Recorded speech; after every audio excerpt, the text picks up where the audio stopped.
Clarksville Indians returned to the state softball tournament after a year off. They are playing on Monday in the quarterfinal match against six-seeded Algona Garrigan. Now the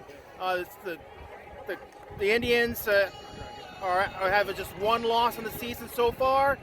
So let's see what they do here down here in Fort Dodge with these highlights.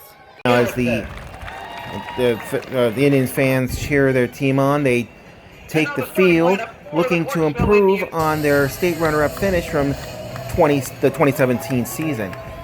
Kori Wedeking started for the Indians in the circle. She showed a lot of dominance.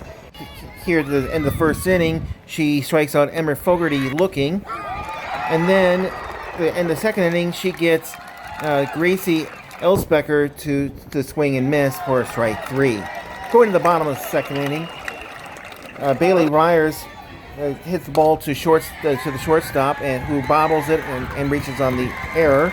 That puts two men on with two out. And then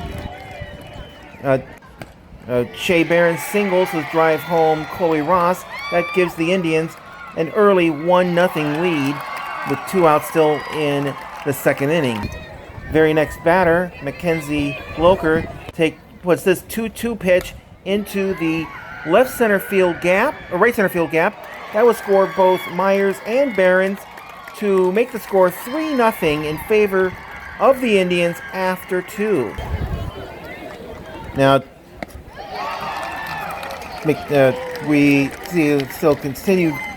Wedeking continues to dominate. She strikes one out there, and then a pop out sent to Kaylin Hardy, and then a liner to Ross. That ends that frame. Now we move on into the fifth inning. At the bottom of the fifth, Indians start another rally. This time, shortstop bounces, but that's called a hit. That would put Barons on, and then after she gets sacrificed over second, Orchard smacks a double into the left and right center. That would score Barons to make the score 4-0. And then Ainsley Lovren singles to score Borchert, and then she would end up taking second on the play. She slides in safely there. That makes it 5-0 in favor of the Indians after 5 innings. And that would be enough for Wedeking. As she continues her dominance, she would end up, this would be the second out of the seventh inning. Now, she would take a little hitter to the second out, but then Emma Fogarty singles into right field. That would break up the no-hitter. But on the very next batter, Aubrey Altman would fly into center field. That would be caught by Myers to end the game to give Clarksville the 5-0 victory over the Golden Bears.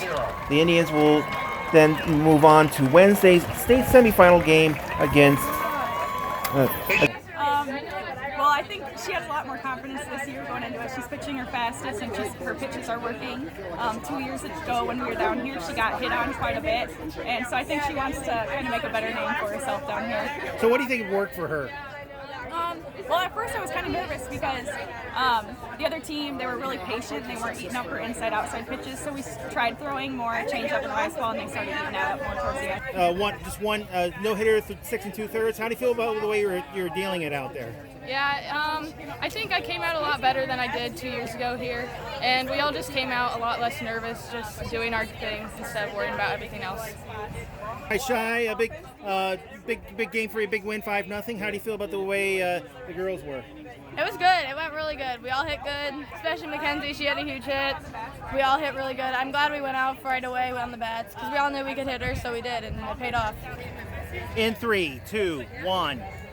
Kori Wedeking had a gem going, 6 2/3 inning hitless, gave up the one hit with 2 outs in the 7th, but her teammates were able to get behind her. They scratched out 5 runs to beat Algona Garrigan 5-0 to move on to the semifinals against Lisbon on Wednesday afternoon.